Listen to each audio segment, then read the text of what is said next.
আজকে শরীরের ভিতরে একটু আগুন লাগলে 1 মিনিট আগুনে আঙ্গুল রাখা যায় না।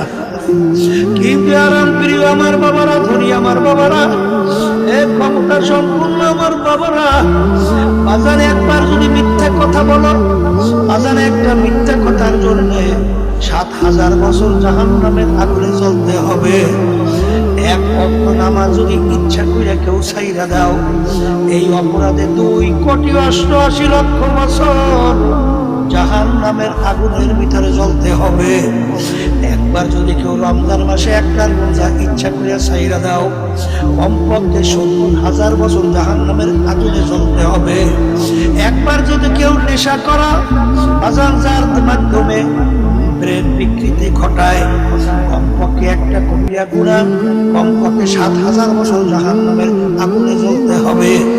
যদি কোনো মানুষকে কষ্ট দাও, জুলুম করো, মারো, ভালো করে জায়গা রাখো, তুমি যদি কাউকে মারো তাইলে তোমার আবাদুল আবাদ জাহান্নাম। কি বলছো? ছুটাই রেখা যায়, মানবেন কিনা জানি না, কথা ঠিক না বেঠি? আমার বাবাদেরকে বলবো, পর্দারে মা বোনদেরকে বলবো, কবরে যাওয়ার আগে সোজা হও, তারপর কবরে যাও।